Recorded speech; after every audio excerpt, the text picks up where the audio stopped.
Hello everyone, welcome to online ED classes. आज मैं इस वीडियो में सामाजिक सुरक्षा से रिलेटेड जो योजनाएं आई हुई हैं, जो नीतियां आई हुई हैं, उसको मैं कवर करने वाली हूं चौधरी पब्लिकेशन से। इससे पहले मैंने सोशल सिक्योरिटी क्या है, सोशल सिक्योरिटी पे पूरे आपको आधे घंटे की वीडियोस मिलेंगी। इससे पहले जो मैंने प्रीवियस वीडियो अपलोड किया हुआ है उससे आपको पता चल जाएगा कि सामाजिक सुरक्षा क्या है।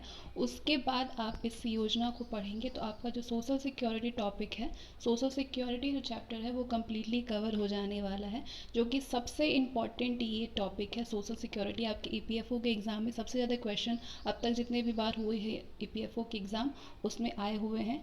तो ये टॉपिक आपके लिए काफ़ी ज़्यादा इंपॉर्टेंट होगा, इसलिए प्रीवियस वीडियो आप जा करके ज़रूर से देखिए, उसके बाद इस योजनाओं को पढ़िए।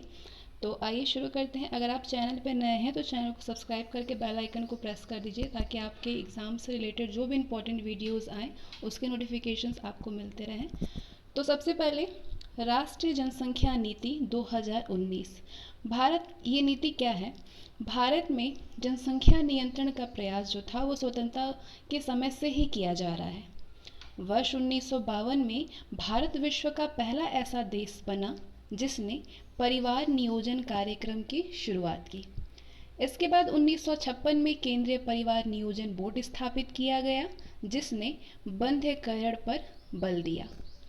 राष्ट्रीय जनसंख्या नीति 1976 घोषित की गई, जिसके अनुसार छठी पंचवर्षीय योजना के अंत तक जन्म दर को घटा करके 25 प्रति हजार करना था।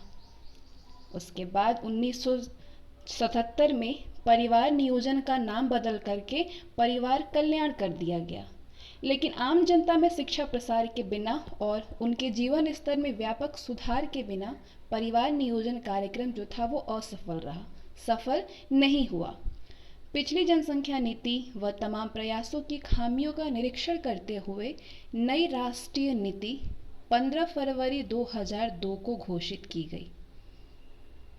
इसके बाद विश्व जनसंख्या दिवस 11 जुलाई के अवसर पर जनसंख्या विस्फोट से संबंधित कुछ चिंताओं को व्यक्त किया गया और जनसंख्या नियंत्रण कानून बनाने व 2 से अधिक बच्चों वाले व्यक्तियों के मतदान संबंधित अधिकार को रद्द करने जैसे उपायों को लागू करने की मांग हुई।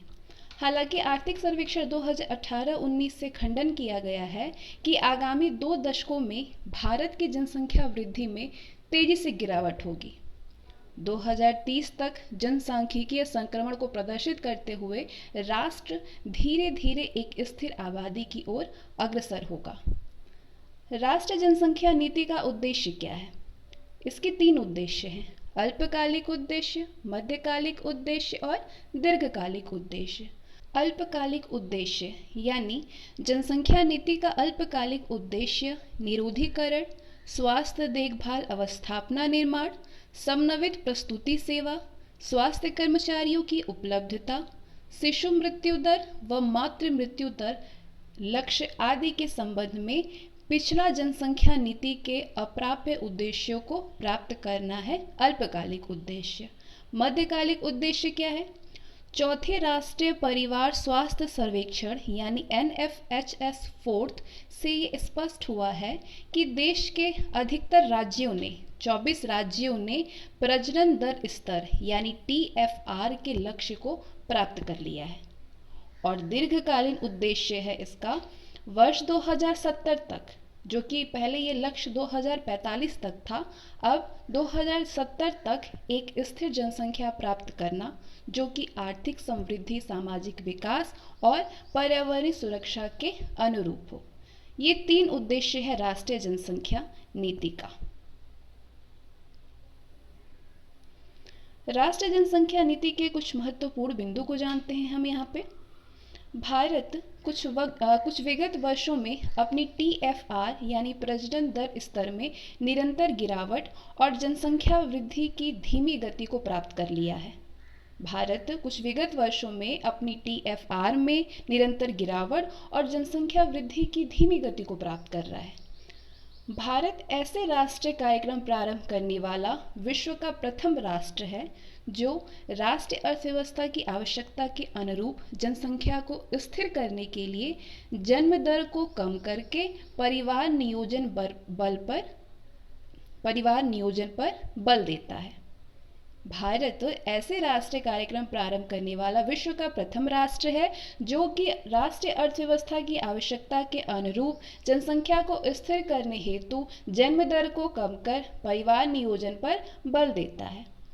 राष्ट्रीय जनसंख्या नीति 2000 के अंतर्गत विभिन्न अल्प विकसित राज्यों जैसे बिहार, मध्य प्रदेश, राजस्थान, उत्तर प्रदेश, ओडिशा, छत्तीसगढ़, झारखंड और असम जैसे राज्यों में सुधार देखा गया है। पहली बार इन राज्यों की दशकीय वृद्धि दर में गिरावट आई है।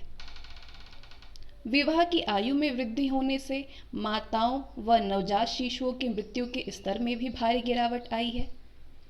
राष्ट्रीय जनसंख्या नीति 2000 में प्रति 1000 जीवित शिशुओं के जन्म पर शिशु मृत्यु दर यानी IMR को 30 से कम करना और प्रति 1 लाख जीवित शिशुओं के जन्म पर मातृ मृत्यु दर यानी MMR को 100 से कम करने का लक्ष्य रखा गया था राष्ट्रीय जनसंख्या नीति 2000 में, लेकिन 2015 तक इन लक्ष्यों को प्राप्त नहीं किया गया है। महिला और बाल लिंगानुपात में विषमता जो शहरी क्षेत्रों से ग्रामीण क्षेत्रों की ओर अधिक बढ़ रही है तथा प्रवासन और भूमि पुत्र की अवधारणा परस्पर संघर्ष को बढ़ावा दे सकता है। अतः जनसंख्या नीति 2019 की अनुशंसा की गई है।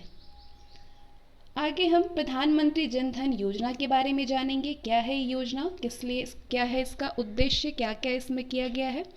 तो प्रधानमंत्री जन धन योजना जो है यानी PMJDY, इसकी घोषणा प्रधानमंत्री नरेंद्र मोदी ने 15 अगस्त 2014 को लाल किले से किया था। इसका शुभारंभ 28 अगस्त 2014 को मेरा खाता भाग्य विधाता आदर्श वाक्य के साथ पूरे देश में किया गया। प्रधानमंत्री जन धन योजना विश्व की सबसे बड़ी वित्तीय समावेश योजना है। इस योजना का उद्देश्य है वंचित वर्गों को विभिन्न वित्तीय सेवाएं जैसे बैंक खाता, ऋण, बीमा, पेंशन आदि की उपलब्धता को सुनिश्चित करना। प्रधानमंत्री जन धन योजना के 6 स्तंभ हैं। इस योजना के लक्ष्यों को प्राप्त करने के 6 मुख्य स्तंभ निर्धारित किए गए हैं। पहले चरण में पहला चरण 15 अगस्त 2014 से 14 अगस्त 2015 तक पहला चरण था। पहले चरण में 3 मुख्य स्तंभ हैं। कौन कौन से स्तंभ हैं 3 मुख्य? पहला, बैंकिंग सुविधाओं की सार्वभौमिक उपलब्धता। दूसरा, सभी परिवारों को ओवरड्राफ्ट यानी 6 महीने से बढ़ाकर 10,000 रुपये यानी 2 गुना कर दिया गया है और रुपए डेबिट कार्ड के साथ मूल बैंकिंग खाता प्रदान करना। और तीसरा स्तंभ है वित्तीय साक्षरता कार्यक्रम। पहले चरण के 3 मुख्य स्तंभ हैं बैंकिंग सुविधाओं की सार्वभौमिक उपलब्धता, सभी परिवारों को ओवरड्राफ्ट तथा रुपए डेबिट कार्ड के साथ मूल बैंकिंग खाता प्रदान करना और वित्तीय साक्षरता कार्यक्रम। पहला चरण 15 अगस्त 2014 से 14 अगस्त 2015 था। दूसरा चरण 15 अगस्त 2015 से 15 अगस्त 2018 तक था। दूसरे चरण में भी 3 स्तंभ हैं। पहला, ओवरड्राफ्ट खाते में जो चूक हुई है उसको कवर करने के लिए क्रेडिट गारंटी फंड की स्थापना और आयु सीमा को बढ़ाकर 60 से 65 वर्ष कर दिया गया है। दूसरा स्तंभ सूक्ष्म बीमा और तीसरा स्वावलंबन जैसी असंगठित क्षेत्रों में पेंशन की योजना। ये दूसरे चरण की 3 स्तंभ हैं। दूसरा चरण 15 अगस्त 2015 से 15 अगस्त 2018 तक है।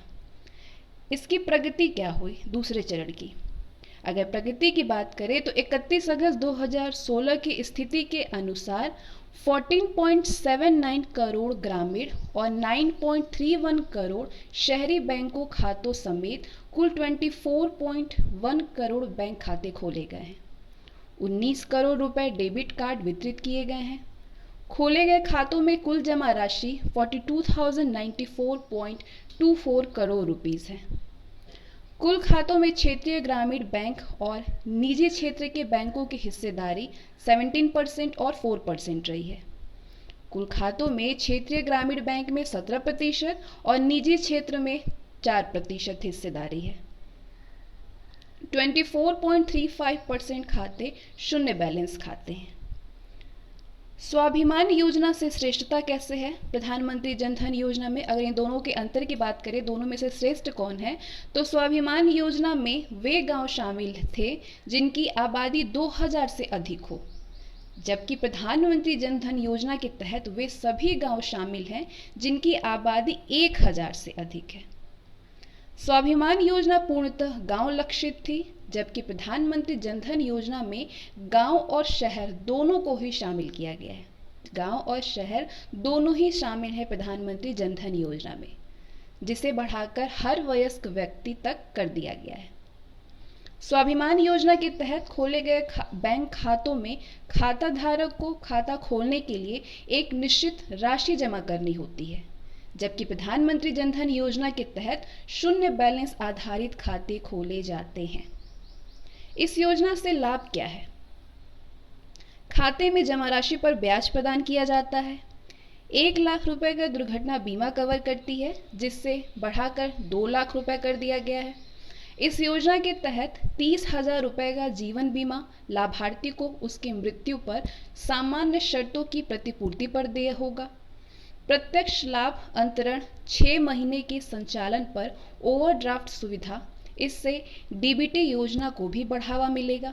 तो ये हैं लाभ इस योजना के।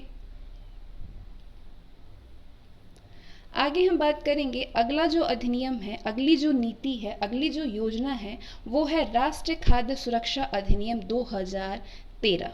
राष्ट्रीय खाद्य सुरक्षा अधिनियम 2013 लोगों को खाद्य सुरक्षा के प्रति वचनबद्धता को और सुदृढ़ बनाने के लिए लोगों की खाद्य सुरक्षा के प्रति वचनबद्धता को और सुदृढ़ बनाने के लिए भारत सरकार ने राष्ट्रीय सुरक्षा अधिनियम 2013 यानी NFSA बनाया, जो कि सितंबर 2013 से लागू हो गया है। इस अधिनियम से मानव जीवन चक्र दृष्टिकोण के अनुसार अनाज और पोषक आहार सुरक्षा का प्रावधान किया गया है। इसके अंतर्गत लोगों को उचित दाम पर समुचित मात्रा में बेहतर भोजन सुनिश्चित करने की व्यवस्था है, ताकि वे गरिमापूर्ण जीवन जी सके। ये अधिनियम खाद्य सुरक्षा के प्रति दृष्टिकोण में बदलाव का सूचक है, जिसमें खाद्य सुरक्षा को कल्याण के एक उपाय की बजाय कानूनी अधिकार का रूप दिया गया है। ये अधिनियम 75% ग्रामीण आबादी और 50% शहरी आबादी को कवर करता है। राष्ट्रीय खाद्य सुरक्षा अधिनियम 75% ग्रामीण आबादी को और 50% शहरी आबादी को कवर करता है। इसमें लक्षित सार्वजनिक वितरण प्रणाली के अंतर्गत सस्ता अनाज लाभार्थी को मुहैया कराया जाता है। एक तरह से ये अधिनियम देश की 2/3 आबादी को लाभ पहुंचाता है। पात्र व्यक्ति हर महीने 3 रुपए और 2 रुपए, पात्र व्यक्ति हर महीने क्रमशः 3 रुपए, 2 रुपए और 1 रुपए प्रति किलोग्राम की सस्ती दर से 5 किलोग्राम चावल, गेहूं और मोटे अनाज प्राप्त करने का हकदार है। वर्तमान अंत्योदय अन्न योजना से संबंधित परिवार जो निर्धनों में सबसे निर्धन समझे जाते हैं, उपरोक्त मूल्यों पर प्रतिमाह परिवार 35 किलोग्राम अनाज प्राप्त करते रहेंगे। इस अधिनियम में जिला और राज्य स्तरों पर शिकायत निवारण तंत्र की व्यवस्था का भी प्रावधान है। पारदर्शिता और जवाबदेही सुनिश्चित के लिए अलग से प्रावधान किए गए हैं। राष्ट्रीय सुरक्षा अधिनियम अब 34 राज्यों केंद्र शासित प्रदेशों में कार्यान्वित किया जा रहा है। 73 करोड़ से अधिक लाभार्थियों को कवर करता है, लेकिन लक्षित कवरेज करीब 81 करोड़ लोगों को अधिनियम के दायरे में लाने की है। इसका लक्ष्य जो है कवरेज करीब 81 करोड़ लोगों को इस अधिनियम के दायरे में लाने का है। चंडीगढ़, पुदुचेरी और दादर एवं नागर हवेली के शहरी क्षेत्रों में ये अधिनियम रोकड़ अंतरण पद्धति के रूप में लागू किया जा रहा है, जिसके अंतर्गत खाद्य सब्सिडी सीधे लाभार्थियों के बैंक खातों में अंतरित की जाती है, जिसके पास मुफ्त बाजार से अनाज खरीदने का विकल्प होता है। आगे हम अंत्योदय अन्न योजना के बारे में जानते हैं। तो सार्वजनिक वितरण प्रणाली यानी टीपीडीएस में आबादी के निर्धनतम वर्ग पर ध्यान केंद्रित करने और इस वर्ग को लक्ष्य बनाने के उद्देश्य से दिसंबर 2000 में अंत्योदय अन्न योजना 1 करोड़ निर्धन परिवारों के लिए शुरू किया गया था। अंत्योदय अन्न योजना में लक्षित सार्वजनिक वितरण प्रणाली के अंतर्गत शामिल गरीबी रेखा से नीचे के परिवारों में से सबसे गरीब परिवारों की पहचान की जाती है और उन्हें गेहूं 2 रुपये प्रति किलोग्राम और चावल 3 रुपये प्रति किलोग्राम की अत्यधिक रियायती दर पर मुहैया कराया जाता है। इस योजना के अंतर्गत राज्य और केंद्र शासित क्षेत्र डीलरों और खाद्य व्यापारियों का मार्जिन तथा ढुलाई लागत सहित वितरण लागत वहन करते हैं और अधिक रियायती दरों पर अधिकतम गरीब व्यक्तियों को सुलभ कराया जाता है।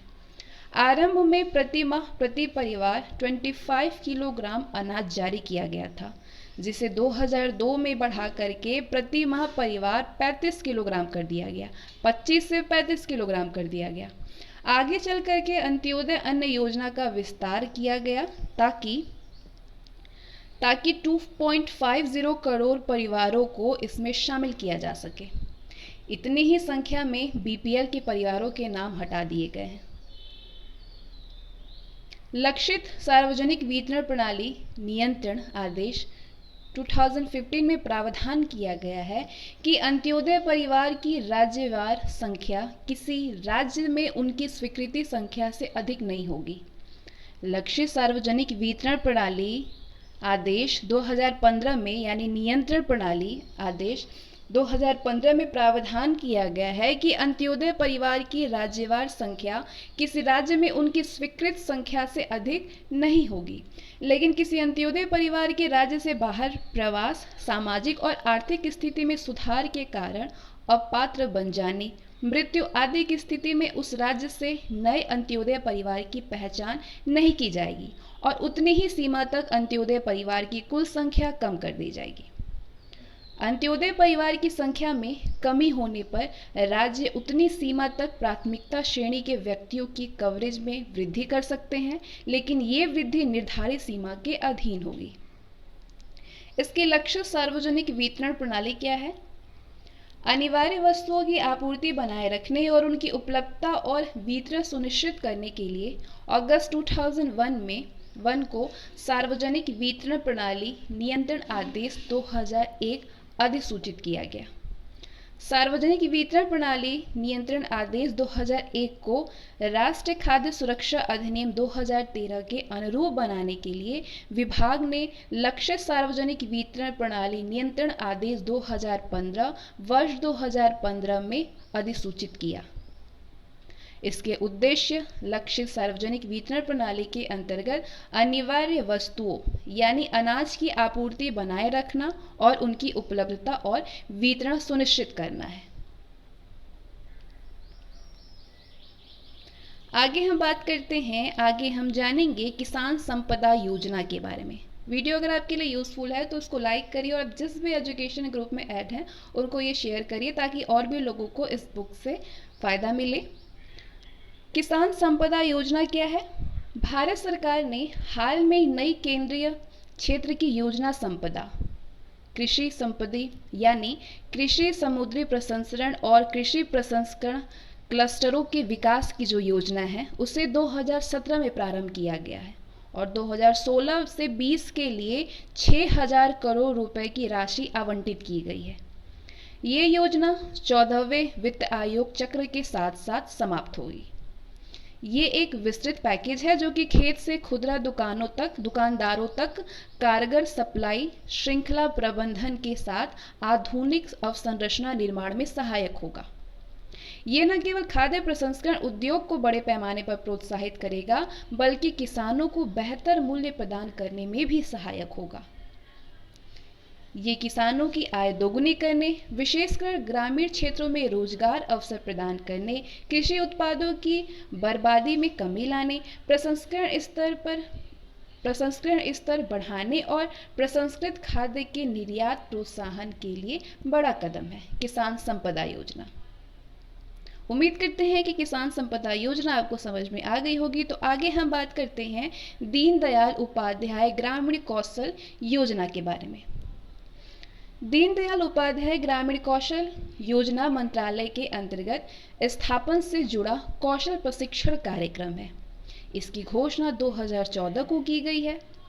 योजना राष्ट्रीय विकास कौशल नीति का महत्वपूर्ण अंश है और इस योजना का ये योजना महत्वाकांक्षी कार्यक्रम वैश्विक मानकों तथा आवश्यकताओं के अनुरूप वेतन व्यवस्था संबंधित कौशल कार्यक्रमों का मानक निर्धारित करना है।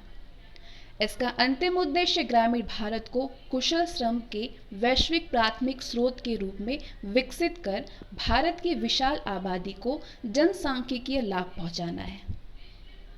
परिणाम के रूप में ये योजना वैसे 5.5 करोड़ गरीब ग्रामीण युवकों को लाभ देगा। ये योजना जिन्हें स्थायी रोजगार के जरिए प्रशिक्षित किया जा सकता है। इस तरह ये योजना गरीबी उन्मूलन में महत्वपूर्ण भूमिका निभा सकती है। DDU-GKY भारत में मानक कुशलता प्रदान करने की अग्रणी योजना है। DDU-GKY भारत में मानक कुशलता प्रदान करने की अग्रणी योजना है। ये पहली योजना है जो प्रशिक्षण के लिए संचालित प्रक्रियाओं के मानक को अधिसूचित करती है। ये पहली योजना है जो IT समाधानों को लागू करती है, यथा प्रशिक्षाओं के लिए आवश्यक टैबलेट, आधार से जुड़ी बायोमेट्रिक हाजिरी सुविधा और प्रशिक्षण केंद्रों तथा वर्गों। आगे हम बात करते हैं स्वच्छ भारत मिशन। अगर इसको आप PDF की तरह पढ़ना चाहते हैं तो आप टेलीग्राम को ज्वाइन कर सकते हैं। क्या है स्वच्छ भारत मिशन? स्वच्छ भारत मिशन का शुभारंभ 2014 में शुरू किया गया था। स्वच्छ भारत मिशन के पीछे ये धारणा है कि प्रत्येक व्यक्ति शौचालयों, ठोस और तरल कचरे के निपटान की प्रणालियों और ग्राम स्वच्छता सहित स्वच्छता सुविधाएं मुहैया कराई जाए। ये कार्यक्रम पेयजल और स्वच्छ मंत्रालय द्वारा कार्यान्वित किया जा रहा है।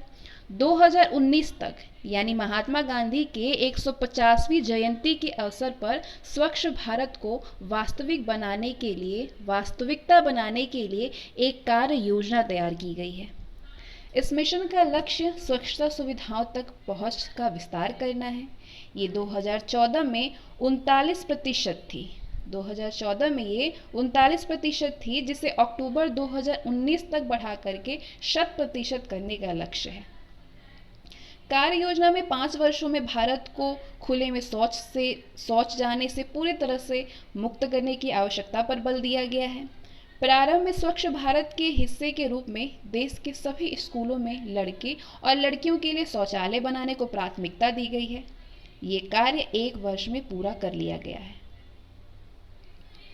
ग्रामीण क्षेत्रों में वितरण व्यवस्था को सुदृढ़ करने के लिए कुछ महत्वपूर्ण उपाय किए गए हैं, जैसे कि जल और स्वच्छता दोनों कार्यक्रमों के कार्यान्वयन के बारे में राज्यों के साथ समझौता ज्ञापन पर हस्ताक्षर करना, जिसके अनुसार जल और स्वच्छता के लिए धन का इस्तेमाल परस्पर एक दूसरे के लिए किया जा सके, ताकि राज्यों के पास धन अधिशेष ना रहे और दोनों क्षेत्रों में से किसी के लिए भी धन की कमी के कारण लक्ष्य पूरे करने पर प्रभाव ना पड़े।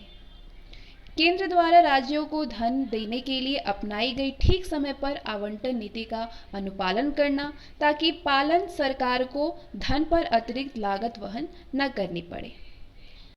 और उपाय है नाबार्ड सिडबी बिना किसी प्रतिभूति के बैंकों के जरिए प्राथमिकता क्षेत्र ऋण, पोलियो, 6 हेपेटाइटिस बी और 7 खसरा।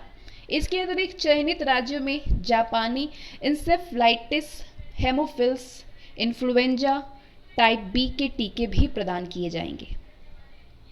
नाबार्ड सिडबी और बिना किसी प्रतिभूति के बैंकों के जरिए प्राथमिकता क्षेत्र ऋण, पोलियो, हेपेटाइटिस बी और खसरा। इसके अतिरिक्त चयनित राज्यों में जापानी इंसेफ्लाइटिस, हेमोफिल्स, इन्फ्लुएंजा टाइप बी के टीके भी प्रदान किए जाएंगे।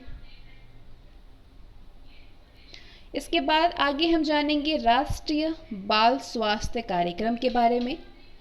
तो मार्च ऑफ डाइम्स 2006 रिपोर्ट के अनुसार 100 में से 6 या 7 बच्चे जन्मजात कमी के साथ पैदा होते हैं। मार्च ऑफ डाइम्स 2006 की रिपोर्ट के अनुसार 100 में से 6 या 7 बच्चे जन्मजात कमी के साथ पैदा होते हैं। इसका अर्थ है कि देश में प्रति वर्ष लगभग 17 लाख ऐसे बच्चे जो जन्म के समय ही किसी न किसी कमी से ग्रस्त हो। इसका अर्थ है कि देश में प्रति वर्ष लगभग 17 लाख ऐसे बच्चे जो कि जन्म के समय ही किसी न किसी कमी से ग्रस्त होते हैं। उल्लेखनीय है कि ये कमियां कुल नवजात मृत्यु की 9.6% के लिए उत्तरदायी हैं। विभिन्न पोषण कमियों से 4 से 7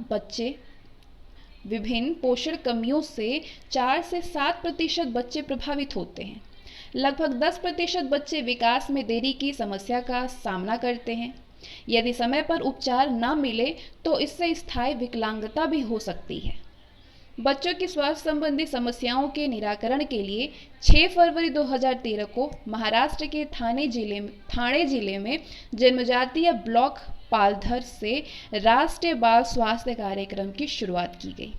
ये कार्यक्रम भारत के स्वास्थ्य एवं परिवार कल्याण मंत्रालय के राष्ट्रीय ग्रामीण स्वास्थ्य मिशन यानी NRHM के तहत एक पहल के रूप में शुरू किया गया है।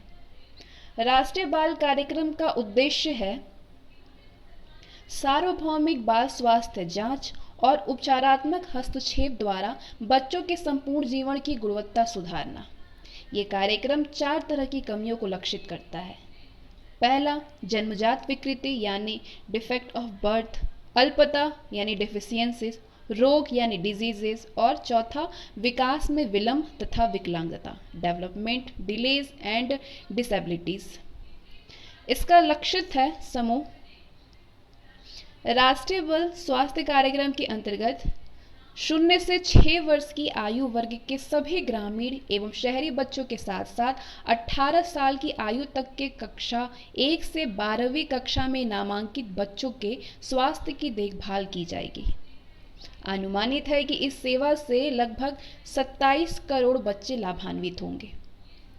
राष्ट्रीय बाल स्वास्थ्य कार्यक्रम इन कमियों की सही समय पर पहचान, मतलब जन्म से 18 साल की आयु तक, और उपचार को समर्पित कार्यक्रम है। इसके बाद अगली जो योजना के बारे में हम जानेंगे वो योजना है अटल पेंशन योजना। अटल पेंशन योजना यानी APY असंगठित क्षेत्रों के कामगारों के लिए एक अति महत्वाकांक्षी सामाजिक सुरक्षा योजना है, जिसकी घोषणा वित्त मंत्री अरुण जेटली ने 2015-16 के आम बजट में किया था। प्रधानमंत्री ने 9 मई 2015 को इस योजना की जो औपचारिक घोषणा की थी वो कलकत्ता में की थी, 9 मई 2015 को। ये योजना 1 जून 2015 को लागू हुआ और इसने पूर्व की स्वावलंबन योजना का स्थान ग्रहण कर लिया। किस योजना ने? अटल पेंशन योजना ने। अटल पेंशन योजना का उद्देश्य है निजी क्षेत्र में कार्यरत असंगठित गरीब कामगारों की वृद्धावस्था आय सुनिश्चित करने के लिए उन्हें राष्ट्रीय पेंशन योजना में शामिल होने के लिए प्रोत्साहित करना तथा समर्थ बनाना। इस योजना के प्रावधान हैं। इस योजना के तहत अभिदाताओं के उनके अंशदान के आधार पर 60 वर्ष की आयु के होने पर 1000 से 5000 रुपये प्रति माह के मध्य पेंशन की उपलब्धता असंगठित क्षेत्रों के कामगारी कर है। अटल पेंशन योजना के अंतर्गत सभी बैंक खाता धारक जिनकी आयु 18 से 40 वर्ष है इस योजना के पात्र हैं। किसी संवैधानिक सामाजिक सुरक्षा योजना के सदस्य तथा आयकर दाता इस योजना के तहत अपात्र हैं। कोई भी संवैधानिक सामाजिक सुरक्षा योजना के सदस्य और आयकर दाता जो है वो इस योजना में पात्र नहीं है, अपात्र हैं। योजना के अंतर्गत पेंशन प्रारंभ होने की आयु क्या होगी? 60 वर्ष होगी। APY के अंतर्गत लाभार्थी की मृत्यु के बाद उसके जीवन साथी को पेंशन मिलेगा। तदुपरांत लाभार्थी द्वारा नामित व्यक्ति को 1.7 लाख से 8.5 लाख तक की राशि प्रदान कर दी जाएगी। अटल पेंशन योजना का संचालन पेंशन निधि विनियामकीय तथा विकास प्राधिकरण यानी पर्दा द्वारा किया जाता है। एपीवाई के अंतर्गत अभिदाताओं के पास मासिक आधार पर अंशदान देने का विकल्प होगा। देर से हुए भुगतान पर बैंकों द्वारा न्यूनतम 1 रुपये प्रति माह से अधिकतम 10 रुपये प्रति माह के बीच अतिरिक्त राशि वसूली जा सकती है। सरकार द्वारा अभिदाताओं के लिए निर्धारित पेंशन की गारंटी दी जाएगी। सरकार के द्वारा अभिदाताओं के लिए निर्धारित पेंशन की गारंटी दी जाएगी। सरकार द्वारा अभिदाताओं के लिए निर्धारित पेंशन की गारंटी दी जाएगी। सरकार द्वारा पात्र अभिदाताओं के लिए निर्धारित पेंशन सरकार द्वारा पात्र अभिदाताओं के लिए अंशदान का 50% अथवा 1000 रुपये प्रति वर्ष जो भी कम हो का सह अंशदान किया जाएगा। सरकार द्वारा पात्र अभिदाताओं के लिए अभिदाता अंशदान का 50% अथवा 1000 रुपये प्रति वर्ष जो भी कम हो का सह अंशदान किया जाएगा। अटल पेंशन की योजना के बाद आगे हम जानेंगे प्रधानमंत्री मुद्रा योजना के बारे में। प्रधानमंत्री मुद्रा योजना भारत में समावेशी विकास की दृष्टि से अति महत्वपूर्ण माने जाने वाले सूक्ष्म, लघु एवं मध्यम उद्योग उपेक्षा के शिकार रहे हैं। भारत में 10 करोड़ से अधिक रोजगार का सृजन करने वाला ये क्षेत्र अनेक चुनौतियों और अपर्याप्त वित्त, कौशल, ज्ञान, आधार संरचना एवं तकनीकी अंतराल तथा बाजार उन्मुखता की कमी आदि का सामना कर रहा है। विकास की संभावनाओं के बावजूद वित्तीय सहयोग की कमी इस क्षेत्र को दुष्प्रभावित करता रहा है।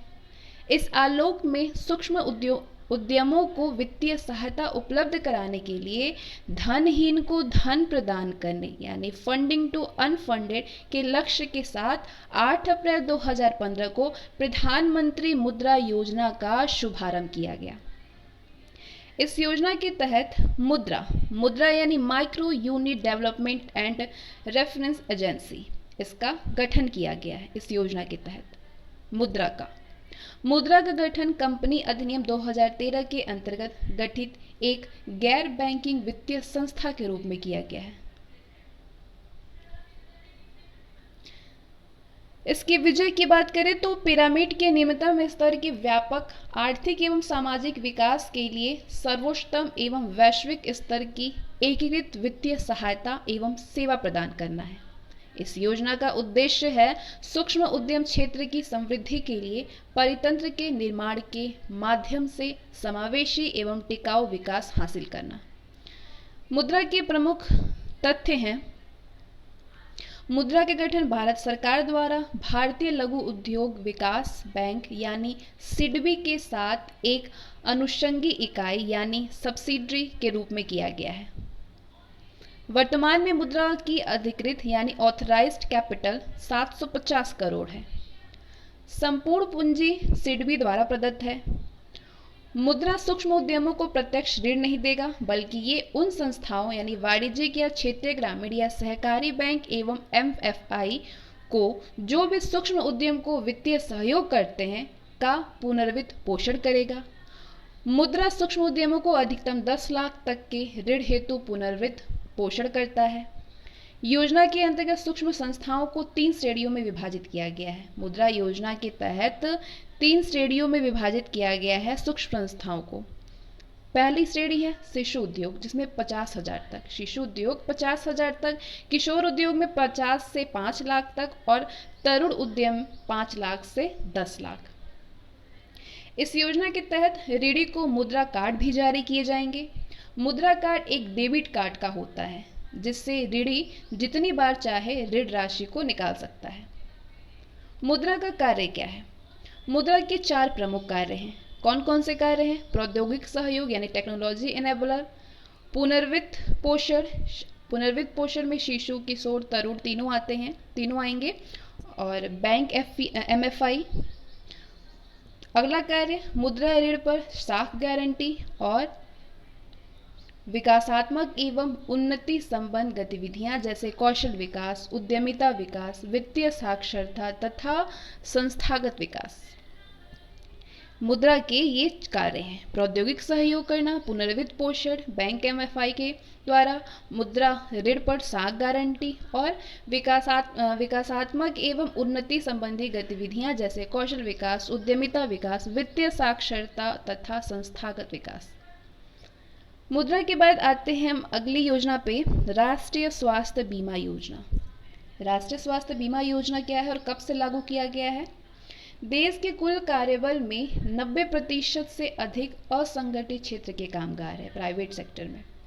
इन्हें स्वास्थ्य बीमा से आच्छादित करने के लिए पहले भी कई योजनाएं चलाई गई हैं, परंतु उनमें से अधिकांश योजनाएं अपने वांछित उद्देश्य को पूरा करने में असमर्थ रहा है।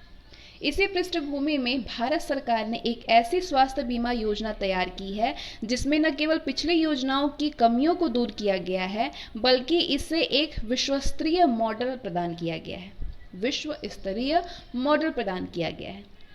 विश्व में स्वास्थ्य बीमा के सफल मॉडलों की समीक्षा के बाद राष्ट्रीय स्वास्थ्य बीमा योजना का निर्माण किया गया है। इसे 1 अप्रैल 2018 से आरंभ किया गया है। ये श्रम एवं रोजगार मंत्रालय, भारत सरकार द्वारा गरीबी रेखा से नीचे रहने वाले परिवारों को स्वास्थ्य बीमा कवर प्रदान करने के लिए आरंभ किया गया है। 1 अप्रैल 2015 से इसका कार्यान्वयन स्वास्थ्य एवं परिवार कल्याण मंत्रालय द्वारा किया जा रहा है। इस योजना का लक्ष्य है 12वीं पंचवर्षीय योजना यानी 2012 से 17 तक के अंत तक 2012 से 17 के अंत तक 7 करोड़ परिवारों को बीमा कवर प्रदान करना इस योजना का लक्ष्य है। इस योजना का उद्देश्य है स्वास्थ्य आघातों से उत्पन्न वित्तीय देयताओं से सुरक्षा प्रदान करना और गरीबी रेखा से नीचे के परिवारों और असंगठित क्षेत्र के अन्य कमजोर वर्गों के अस्पताल व्यय में भर्ती होने के लिए जेब खर्च और गुणवत्तापूर्ण स्वास्थ्य देखभाल की पहुंच में सुधार करना स्वास्थ्य योजना का लक्ष्य है। इसकी पात्रता की बात करें तो असंगठित क्षेत्र के कामगारों जो बीपीएल श्रेणी में आते हैं और उनके परिवार के सदस्य, 5 सदस्यों का जो परिवार हो, उस परिवार के सदस्य योजना के तहत लाभ के पात्र हैं। कार्यान्वयन एजेंसियों की हिस्सेदारी होगी कि वे असंगठित क्षेत्र के कामगारों और उनके परिवार के सदस्यों की योग्यता का सत्यापन करें जिन्हें योजना के तहत लाभ मिलने का प्रस्ताव है। और इसका पात्रता कौन होंगे? लाभार्थी को पहचान के उद्देश्य के लिए स्मार्ट कार्ड जारी किए जाएंगे। इस योजना का प्रावधान है, ये जो योजना है ये केंद्र सरकार द्वारा प्रायोजित है। 750 रुपये के वार्षिक प्रीमियम की 75% राशि का भुगतान केंद्र सरकार द्वारा, जबकि 25% राशि का भुगतान राज्य सरकार द्वारा किया जाता है। पूर्वोत्तर राज्यों और जम्मू कश्मीर के संदर्भ में ये अनुपात 90:10 का है, 90:10 का है ये अनुपात। प्रति परिवार प्रति वर्ष पारिवारिक आधार पर कुल बीमा राशि 30,000 रुपये होगी। परिवहन लागत यानी प्रति विजिट अधिकतम 100 रुपये और अधिकतम 1,000 रुपये वार्षिक होगी। नामांकन के समय अस्पतालों की एक सूची सार्वजनिक और निजी दोनों की प्रदान की जाएगी। अहरकारी मानदंडों के आधार पर सार्वजनिक और निजी दोनों प्रकार के अस्पतालों को बीमा कंपनी के द्वारा सूचीबद्ध किया जाएगा। अस्पताल को 30,000 रुपये तक के इलाज के लिए कोई भी भुगतान नहीं करना होगा। इस योजना को लागू करने के लिए प्रशासनिक और अन्य संबंधित लागतों को संबंधित राज्य सरकारों द्वारा वहन किया जाएगा। लाभार्थियों को नामांकन शुल्क मात्र 30 रुपये देना पड़ेगा। प्रत्येक राज्य योजना के क्रियान्वयन एवं निगरानी के लिए एक राज्य नोडल एजेंसी यानी SNA का गठन करेंगे। अगली नीति के बारे में हम बात करेंगे जो कि है राष्ट्रीय महिला नीति। राष्ट्रीय महिला नीति के बारे में जानेंगे अब हम। तो लगभग 1.5 दशक पहले वर्ष 2001 में राष्ट्रीय महिला सशक्तिकरण नीति यानी NPEW तैयार की गई थी। इसके तहत सकारात्मक आर्थिक एवं सामाजिक नीतियों के माध्यम से महिलाओं के संपूर्ण विकास एवं सशक्तिकरण का लक्ष्य रखा गया था। वर्तमान वैश्वीकरण के युग में महिलाओं के कार्य क्षेत्र का दायरा बढ़ने के साथ साथ समस्याएं भी नए रूपों में प्रकट हो रही है। इनके निराकरण के लिए केंद्रीय महिला एवं बाल विकास मंत्रालय के द्वारा राष्ट्रीय महिला नीति 2016 के प्रारूप को 17 मई 2016 को हितधारकों की टिप्पणियों और परामर्श के लिए जारी किया गया। ऐसी आशा की जा रही है कि इससे अगले 15 से 20 सालों के दौरान महिला संबंधी मुद्दों पर सरकारी कार्यवाही को दिशा निर्देश प्राप्त होगा। इसका विजन है ऐसे समाज का निर्माण करना जहां पे महिलाएं अपनी क्षमता का भरपूर इस्तेमाल कर सके और जीवन के हर पक्ष में बराबर सहभागिता में सक्षम हो। राष्ट्रीय महिला नीति 2016 का लक्ष्य है महिलाओं के लिए एक ऐसा सकारात्मक सामाजिक, सांस्कृतिक, आर्थिक और राजनीतिक माहौल तैयार हो सके जिसमें कि महिलाएं अपने मूल अधिकारों को प्राप्त कर सके। इस नीति का मिशन है नीतियों, कार्यक्रमों और अनुपालन के निर्माण की प्रक्रिया को सक्षम बनाने के लिए एक प्रभावी रूपरेखा का निर्माण करना, जो कि परिवार, समुदाय, कार्यस्थल और शासन में महिलाओं के समान अधिकार और अवसरों को सुनिश्चित करे। इस नीति का उद्देश्य है महिलाओं को विधि समस्त मौलिक अधिकारों की वास्तविक प्राप्ति और उनकी पूरी क्षमता के एहसास के लिए सक्षम बनाने के लिए एक अनुरूप सामाजिक, सांस्कृतिक, आर्थिक और राजनीतिक वातावरण का निर्माण करना, समग्र विकास प्रक्रियाओं, कार्यक्रमों, परियोजनाओं या क्रियाकलापों में महिलाओं को मुख्य धारा में शामिल करना, समग्र विकास प्रक्रियाओं में, कार्यक्रमों में, परियोजनाओं में, क्रियाकलापों में महिलाओं को मुख्य धारा में शामिल करना। इसका उद्देश्य है इस नीति का महिलाओं के उचित, वहनीय और गुणवत्तापूर्ण स्वास्थ्य देखभाल हेतु एक समग्र एवं जीवन चक्र दृष्टिकोण, सार्वभौमिक और गुणवत्तापूर्ण शिक्षा तक महिलाओं और लड़कियों की पहुंच में वृद्धि एवं प्रोत्साहन करना, अर्थव्यवस्था में महिलाओं की निर्णयन एवं भागीदारी को बढ़ावा और प्रोत्साहन देना, निर्णयन एवं प्रशासनिक संस्थाओं सहित सामाजिक, राजनीतिक और आर्थिक क्षेत्रों में बराबर की भागीदारी करना और सामुदायिक सहभागिता और पुरुषों और लड़कों के साथ कार्य के प्रति भेदभावपूर्ण सामाजिक मनोभावों, मानसिकता में बदलाव करना इस नीति का उद्देश्य है। लिंग संवेदनशील कानूनी न्यायिक प्रणाली का विकास करना और नीतियां, कानूनी कार्यक्रमों, संस्थाओं और सामुदायिक सहभागिता के सुदृढ़ीकरण के माध्यम से महिलाओं के खिलाफ हिंसा के सभी रूपों का उन्मूलन करना।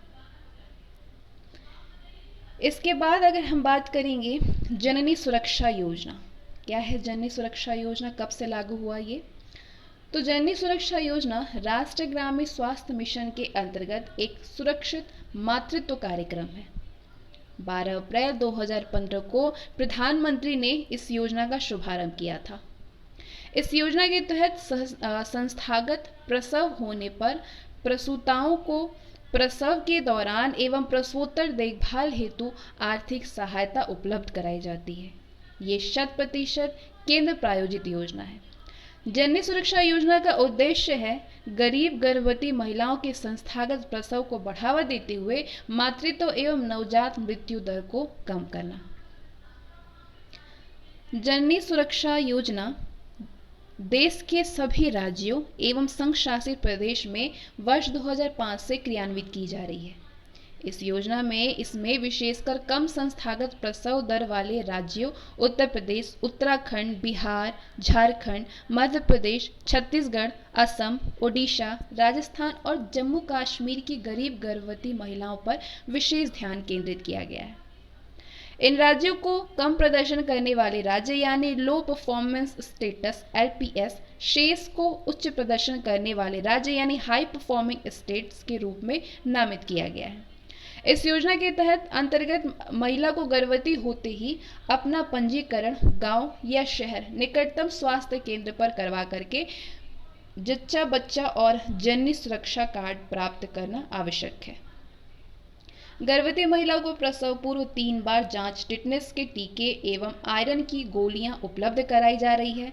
योजना के अंतर्गत संस्थागत प्रसव कराने वाली हर वर्ग की महिला को वित्तीय सहायता प्रदान की जा रही है। गर्भवती महिलाओं को सरकारी संस्थान अथवा पंजीकृत संस्था में प्रसवोपरांत LPS में सभी जन्म पर, जबकि HPS में सिर्फ 2 बच्चों तक प्राप्त होती है। BPL परिवार की महिला के घरेलू प्रसव होने केवल 2 जीवित जन्म पर 500 की राशि जो है वो भुगतान संबंधित प्रसाविका अथवा नजदीक के प्राथमिक स्वास्थ्य केंद्र के प्रभारी द्वारा 7 दिवस में चेक द्वारा दिया जाएगा। रेफरल परिवहन सुविधा सभी वर्गों की ग्रामीण प्रसूताओं को देय होगा। इसके बाद अगली जो योजना है जिसके बारे में हम जानेंगे वो है वैश्विक ऊर्जा की समीक्षा 2020। हाल ही में अंतर्राष्ट्रीय ऊर्जा एजेंसी यानी IEA ने वैश्विक ऊर्जा समीक्षा 2020 नामक एक रिपोर्ट जारी की है, जिसमें वैश्विक ऊर्जा मांग और CO2 उत्सर्जन पर कोविड-19 संकट का प्रभाव भी शामिल है। वैश्विक स्तर पर कोविड-19 के प्रभाव के कारण हवाई परिवहन और सड़क परिवहन जैसे भारी यातायात पर प्रतिबंध लगाया गया है, जिसके चलते वैश्विक ऊर्जा मांग में कमी आई है। क्या है ये वैश्विक ऊर्जा मांग? वैश्विक रिपोर्ट के अनुसार पूरी तरह के लॉकडाउन वाले क्षेत्रों में कुल ऊर्जा मांग में 25% की कमी और आंशिक लॉकडाउन वाले देशों में उन्होंने लगभग 18% की कमी आई है। ये उम्मीद जताई जा रही है कि कोविड-19 के प्रभाव के कारण वैश्विक स्तर पर ऊर्जा की कुल मांग में कमी 2008 की वैश्विक मंदी में आई कमी के 7% ज़्यादा होने की उम्मीद है। साथ ही ये सभी प्रमुख ऊर्जा संसाधनों पर कोविड-19 महामारी के असाधारण प्रभाव का लगभग वास्तविक समय में आउटलुक भी प्रदान करती है। वैश्विक ऊर्जा मांग में कोयला जो है 2019 की पहली तिमाही की तुलना में 8% की कमी आई है। कोयला में तेल में पहली तिमाही में 5% की गिरावट आई है, प्रमुख रूप से गतिशीलता और विमानन में आई कमी के कारण, जो वैश्विक तेल मांग का लगभग 60% है।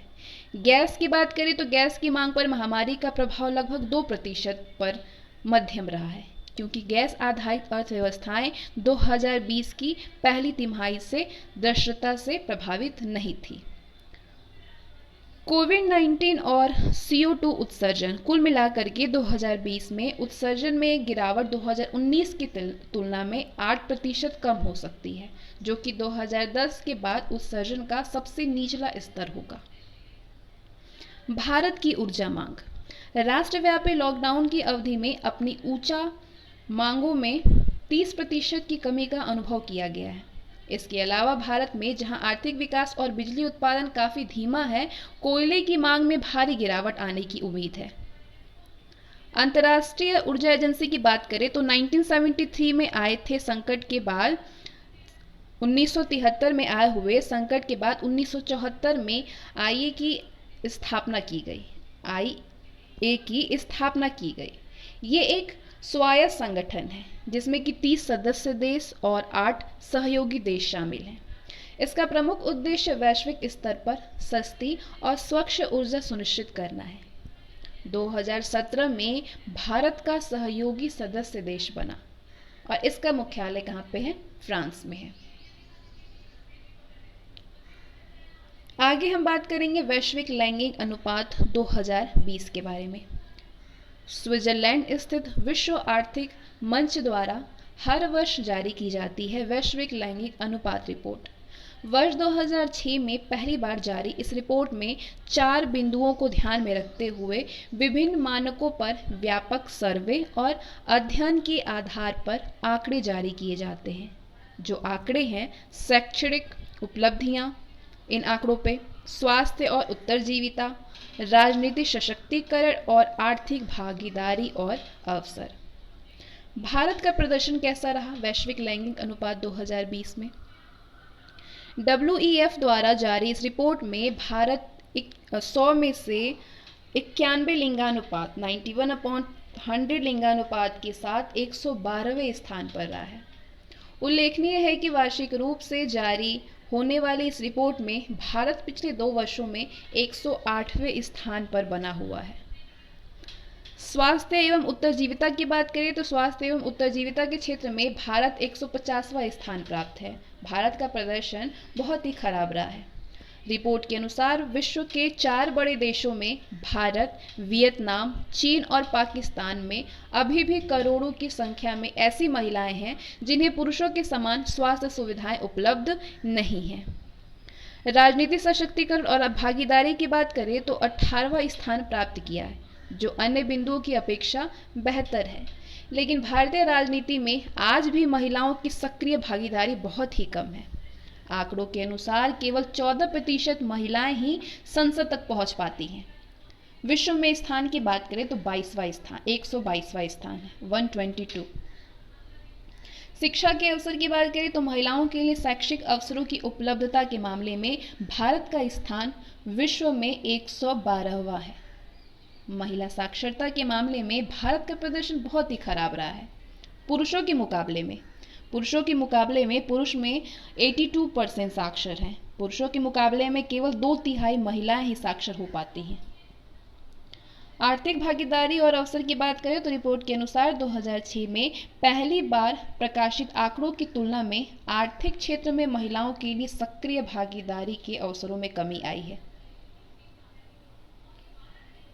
153 देशों में किए गए सर्वे में भारत एकमात्र ऐसा देश है जहां पे आर्थिक क्षेत्र में महिलाओं की भागीदारी का प्रतिशत राजनीतिक क्षेत्र से कम है। विश्व आर्थिक मंच, आगे हम बात करते हैं वर्ल्ड इकोनॉमिक फोरम। विश्व आर्थिक मंच सार्वजनिक निजी सहयोग हेतु एक अंतर्राष्ट्रीय संस्था है जिसका उद्देश्य विश्व के प्रमुख व्यावसायिक, अंतर्राष्ट्रीय राजनीति, शिक्षाविदों, बुद्धिजीवियों तथा अन्य प्रमुख क्षेत्रों के अग्रणी लोगों के लिए एक मंच के रूप में काम करना है। WEF का ये स्विट्जरलैंड में स्थित एक गैर लाभकारी संस्था है और इसका मुख्यालय WEF का मुख्यालय जिनेवा में है। इस फोरम की स्थापना 1971 में यूरोपियन प्रबंधन के नाम से जिनेवा विश्वविद्यालय में कार्यरत प्रोफेसर क्लॉस M श्वाब ने किया था। आगे हम बात करेंगे पॉक्सो नियम 2020 के बारे में। क्या है पॉक्सो नियम? तो ये है इसकी पृष्ठभूमि पॉक्सो नियम की।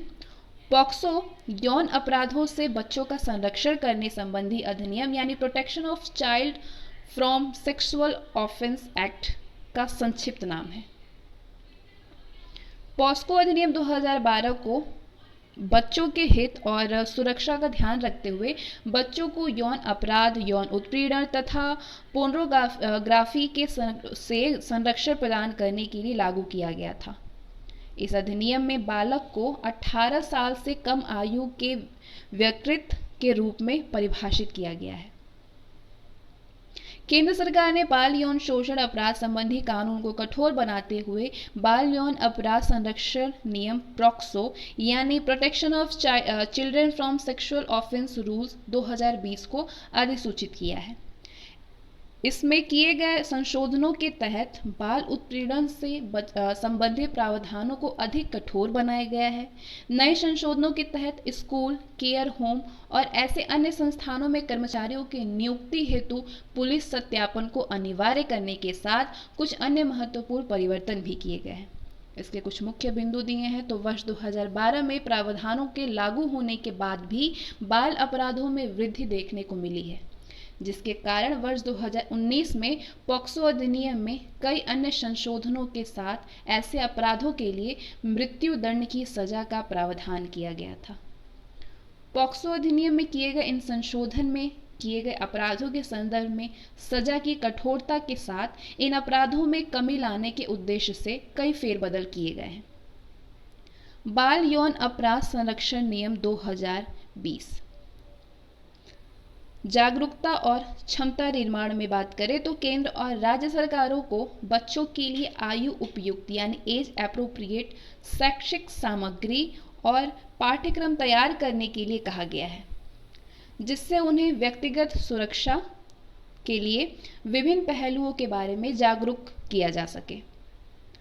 अश्लील सामग्री रिपोर्ट। इस अधिनियम में चाइल्ड पोर्नोग्राफी से जुड़े प्रावधानों में कठोरता की गई है। इस अधिनियम के तहत व्यक्ति चाइल्ड पोर्नोग्राफी से संबंधित कोई भी फाइल प्राप्त करता है या ऐसे किसी भी अन्य व्यक्ति के बारे में जानता है जिसके पास ऐसी कोई फाइल हो या वो इन्हें अन्य लोगों को भेज रहा हो या भेज सकता है, उसके संबंध में विशेष किशोर पुलिस इकाई या साइबर क्राइम यूनिट को सूचित करना चाहिए। बाल संरक्षण नीति। नए नियमों के तहत बाल संरक्षण जो नीति आई है, इस नीति नए नियमों के तहत राज्य सरकारों को बाल उत्पीड़न के खिलाफ शून्य सहिष्णुता के सिद्धांत पर आधारित एक बाल संरक्षण नीति यानी चाइल्ड प्रोटेक्शन पॉलिसी तैयार करने के निर्देश दिए गए हैं।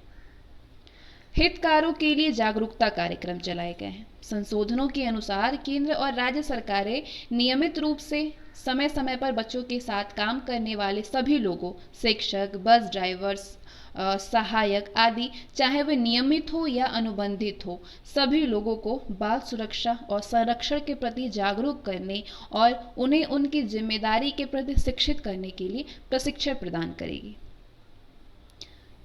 मुआवजा। नियम के अनुसार यौन उत्पीड़न के मामले में रिपोर्ट दर्ज करने के बाद अदालत मामले में किसी भी समय पीड़ित की अपील या अपने विवेक से पीड़ित को राहत या पुनर्वास के लिए अंतरिम मुआवजे का आदेश दे सकती है। ऐसे आदेश के पारित होने के 30 दिन के अंदर राज्य सरकार द्वारा पीड़ित को मुआवजे का भुगतान किया जाएगा। अगला जो विधेयक आया वो है गर्भ का चिकित्सकीय समापन विधेयक 2020। केंद्रीय मंत्रिमंडल ने गर्भ का चिकित्सकीय समापन संशोधन विधेयक 2020 पारित कर दिया, जिसमें कि गर्भपात की मंजूर सीमा को वर्तमान 20 सप्ताह से बढ़ा करके 24 सप्ताह करने का प्रावधान किया गया है। इस विधेयक के प्रमुख प्रावधान हैं। विधेयक के तहत दुष्कर्म पीड़ितों, सगे संबंधियों के साथ यौन संपर्क से पीड़ित और अन्य सुबोध महिलाएं सहित विशेष श्रेणियों की महिलाओं के लिए गर्भ के समापन हेतु गर्भावस्था की ऊपरी समय सीमा को 20 सप्ताह से बढ़ा करके 24 सप्ताह कर दिया गया है। विधेयक के तहत प्रावधान है कि मेडिकल बोर्ड द्वारा जांच में पाई गई रोग संबंधी शारीरिक विषमताओं के मामले में गर्भ के चिकित्सकीय समापन के लिए गर्भावस्था की पूरी ऊपरी समय सीमा लागू नहीं होगी, यानी 24 सप्ताह की सीमा लागू नहीं होगी। जिन महिलाओं का गर्भपात हो चुका है उन्हें और अन्य जानकारियों को प्रचलित कानून के तहत निर्दिष्ट विशेष व्यक्ति के अतिरिक्त किसी अन्य व्यक्ति के समक्ष प्रकट नहीं किया जाएगा। ये संशोधन वर्तमान प्रावधान में उपस्थित केवल विवाहित महिला या उसके पति के स्थान पर किसी भी महिला या उसके साथी के लिए गर्भ निरोधक विफलता की स्थिति में छूट यानी चिकित्सकीय रूप में गर्भ के समापन की अनुमति प्रदान करता है। गर्भ का चिकित्सकीय समापन अधिनियम 1971 ये अधिनियम गर्भपात के लिए कुछ आधार प्रदान करता है। कौन कौन से आधार प्रदान करता है? जहां जोखिम हो कि जन्म लेने वाला बच्चा शारीरिक और मानसिक विषमताओं से पीड़ित हो सकता है, जहां गर्भ को जारी रखने में महिला के जीवन के समक्ष खतरा उत्पन्न होने की संभावना हो या उसे गंभीर शारीरिक और मानसिक क्षति होती हो, जहां दुष्कर्म या गर्भ निरोधक साधनों की विफलता के कारण महिला गर्भवती हो जाती है। कोविड-19 और आपदा प्रबंधन। कोविड-19 के दौरान देशव्यापी प्रसार में समापन प्रकृति वाली आपदाओं से निपटने के बेहतर तरीकों पर चर्चा करने को प्रेरित किया गया है। कोविड-19 और आपदा प्रबंधन एक परिप्रेक्ष्य। कोविड-19 देश की पहली ऐसी अखिल भारतीय जैविक आपदा है जिसे कि देश की विधिक और संवैधानिक संस्थाओं द्वारा नियंत्रित किया जा रहा है। ध्यान देने वाली बात है कि पहली बार गृह मंत्रालय द्वारा देश के किसी महामारी को अधिसूचित आपदा के रूप में मान्यता दी गई है। कोविड-19 आपदा और वर्तमान रूपरेखा से संबंधित कुछ मुद्दे यहाँ पे दिए हुए हैं। आपदा प्रबंधन अधिनियम को लागू करते समय ये परिकल्पना की गई थी कि ये ऐसे परिस्थितियों में उपयोग की जाएगी जब राज्य सरकारें प्राकृतिक आपदा के प्रभाव से निपटने में असमर्थ हो, न कि इसे राज्य सरकारों के अनेक कार्यात्मक प्रणाली को नियंत्रित करने वाले एक कानून तंत्र के रूप में विकसित किया गया था। लॉकडाउन पर केंद्रीय दिशा निर्देशों को दृष्टिगत रखते हुए महामारी अधिनियम 1987 के तहत शक्तियों का प्रयोग करते हुए राज्य सरकारों और अधिकारियों द्वारा विभिन्न दिशा निर्देश जारी किए गए हैं। इससे लोगों में विशेष रूप से सुवेध जनसंख्या के मध्य भ्रम की स्थिति उत्पन्न हो गई है। इस महामारी से निपटने के लिए केंद्र सरकार के द्वारा लॉकडाउन दृष्टिकोण को अपनाया गया है, जो कि राज्य की कौशल योग्यता को कमजोर करता है। इसके अतिरिक्त अधिकांशतः स्वास्थ्य संकट का प्रबंधन कानून और व्यवस्था का मुद्दा बना है। कोविड-19 से संबंधित सूचनाएं एवं निर्देश स्वास्थ्य एवं परिवार कल्याण मंत्रालय के बजाय गृह मंत्रालय द्वारा जारी किए गए हैं। सोशल मीडिया और इंटरनेट के माध्यम से प्रसारित हो रही फेक न्यूज, झूठी चेतावनी से निपटने के लिए आपदा प्रबंधन अधिनियम उपयुक्त नहीं है, क्योंकि इसे वर्ष 2005 में अधिनियमित किया गया था। वो तब वर्तमान के समान सोशल मीडिया उतना सुलभ या उपलब्ध नहीं था। महामारी रोग अधिनियम 1987 में संशोधन हेतु क्या अध्यादेश जारी किया गया है? हाल ही में केंद्रीय मंत्रिमंडल द्वारा महामारी रोग अधिनियम 1897 में संशोधन हेतु अध्यादेश लाने को मंजूरी प्रदान की गई है। इस अध्यादेश में स्वास्थ्य कर्मियों पर हमले को संगीन और गैर जमानती अपराध की श्रेणी में रखा गया है। अध्यादेश में स्वास्थ्य कर्मियों को चोट पहुंचाने या उन्हें नुकसान पहुंचाने और संपत्ति को नष्ट करने में मुआवजे का प्रावधान है तथा राष्ट्रपति ने इस अध्यादेश की उद्घोषणा हेतु मंजूरी प्रदान कर दी है। आगे हम बात करते हैं हाइड्रोक्सीक्लोरोक्वीन दवा के बारे में। हाइड्रोक्सीक्लोरोक्वीन एक मलेरिया रोधी दवा है। ये क्लोरोक्वीन एक यौगिक या डेरिवेटिव है जिसे कि क्लोरोक्वीन से कम विषाक्त यानी कम टॉक्सिस माना जाता है। रूमेटाइड आर्थराइटिस और लूपस जैसी कुछ अन्य बीमारियों के मामलों में भी डॉक्टर की सलाह पर इस दवा का उपयोग किया जाता है। भारतीय बाजार में उपलब्ध लगभग 82% हाइड्रोक्सीक्लोरोक्वीन का उत्पादन मुंबई स्थित इप्का लेबोरेटरीज द्वारा किया जाता है। कोविड-19 से निपटने के लिए इस दवा का प्रयोग किया जा रहा था, जिस कारण भारतीय सरकार द्वारा इसके निर्यात पर कुछ समय के लिए प्रतिबंध लगा दिया गया था। लेकिन मानवीय दृष्टिकोण को ध्यान में रखते हुए सरकार द्वारा इसके निर्यात पर लगे प्रतिबंध को हटा दिया है। इसके लिए आरोग्य सेतु ऐप आई थी। क्या है ये ऐप? कुछ हम इस ऐप के बारे में भी जानकारी ले लेते हैं।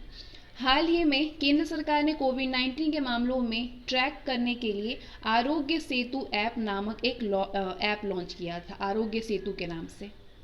आरोग्य सेतु ऐप के बारे में जानते हैं तो आरोग्य सेतु ऐप जो है ये सार्वजनिक निजी साझेदारी यानी पब्लिक प्राइवेट पार्टनरशिप के जरिए तैयार एवं गूगल प्ले स्टोर पर लॉन्च किया गया है।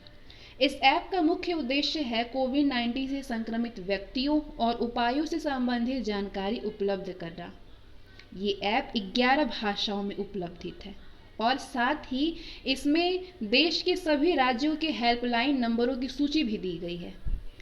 इस ऐप की विशेषता है कि किसी भी व्यक्ति में कोरोना वायरस के जोखिम का अंदाजा उनकी बातचीत के आधार पर करने के लिए आरोग्य सेतु ऐप के द्वारा ब्लूटूथ तकनीक, एल्गोरिदम और आर्टिफिशियल इंटेलिजेंस का प्रयोग किया जाएगा। आगे हम बात करेंगे विद्यादान के बारे में। तो केंद्रीय मानव संसाधन मंत्रालय ने दीक्षा प्लेटफॉर्म पर विद्यादान 2.0 लॉन्च किया है। इसका मुख्य उद्देश्य है ई लर्निंग सामग्री का योगदान देना और बच्चों को देश में कहीं भी और कभी भी अपने सीखने को जारी रखने में मदद करना है विद्यादान का उद्देश्य। कोविड-19 से उत्पन्न स्थिति की पृष्ठभूमि में विद्यादान 2.0 बच्चों के लिए स्कूल और उच्च शिक्षा दोनों को एकीकृत करने के लिए शुरू किया गया है। विद्यादान 2.0 को दीक्षा पर लॉन्च किया गया था। विद्यादान 2.0 शिक्षाविदों, संगठनों और ई लर्निंग सामग्री को एक साथ लाएगा। योगदानकर्ता वीडियो, मूल्यांकन, पाठ योजनाओं और प्रश्न बैंकों के रूप में सामग्री साझा करेंगे। साझा की गई सामग्री की निगरानी विशेषज्ञों के एक पैनल के द्वारा की जाती है। दीक्षा के बारे में कुछ जानते हैं तो दीक्षा शिक्षकों के लिए शुरू किया गया नेशनल डिजिटल इंफ्रास्ट्रक्चर है। ये शिक्षकों के लिए खुद को सीखने और प्रशिक्षित करने के लिए एक मंच के रूप में तैयार करता है। ये शिक्षकों को इन क्लास संसाधन, प्रशिक्षण सामग्री, मूल्यांकन, एड्स बनाने और अन्य शिक्षक समुदाय के साथ जुड़े रहने में उनकी मदद करता है। आगे हम बात करते हैं वेब पोर्टल युक्ति के बारे में। तो मानव संसाधन और विकास मंत्रालय ने पहलों की निगरानी के लिए युक्ति पोर्टल लॉन्च किया है। किसके लिए? मानव संसाधन और विकास मंत्रालय ने पहलों की निगरानी के लिए युक्ति पोर्टल लॉन्च किया है। युक्ति ज्ञान, प्रौद्योगिकी और नवाचार के साथ में युवा भारत का मेल है। ये पोर्टल देश में मानव संस्थान विकास मंत्रालय और मानव संसाधन विकास मंत्रालय और अन्य शैक्षिक संस्थाओं की पहल को रिकॉर्ड, कवर और मॉनिटर करेगा। पोर्टल का मुख्य उद्देश्य संस्थानों और मंत्रालय के बीच दो तरफा संचार के रूप में कार्य करना है। ये संस्थाओं के लिए एक मंच के रूप में कार्य करेगा ताकि कोविड-19 से सामना करने में आने वाली चुनौतियों के बारे में अपने ज्ञान को साझा किया जा सके। पोर्टल अनुसंधान और शिक्षाविदों की कई पहलों को कवर करेगा। ये पोर्टल जो है वो अनुसंधान और शिक्षाविदों की कई पहलों को कवर करेगा। इसमें छात्रों की बेहतरी के लिए की गई सामाजिक पहल भी शामिल होगी। इस पोर्टल का उद्देश्य है, युक्ति पोर्टल का पोर्टल छात्रों की भलाई के लिए कई संस्थानों के द्वारा की गई पहल को कवर करेगा। ये आने वाले 6 महीनों में गतिविधियों की निगरानी के लिए मंत्रालय को जानकारी भी प्रदान करेगा। साथ ही मंच देश में नागरिकों की अनुसंधान अद्यतन लेने में मदद करेगा। तो ये है सोशल सिक्योरिटी से रिलेटेड जो योजना लाई गई थी, जो नीतियाँ लाई गई थी, वो सारे हमने इसमें कवर कर लिया है, जो कि आपके ईपीएफओ के एग्ज़ाम के लिए बहुत ही ज़्यादा इम्पॉर्टेंट है। तो इस वीडियो को लाइक करें, शेयर करें और चैनल पे बने रहें। चैनल को सब्सक्राइब करके बेल आइकन को प्रेस कर दीजिए ताकि आपको हमारे सारे नोटिफिकेशंस मिलते रहें। जो भी मैं वीडियोस डालूँ उसकी नोटिफिकेशन आपको मिलते रहें और आप अपने नॉलेज को बढ़ाते रहें। तो मिलते हैं अगले वीडियो में, तब तक के लिए बाय।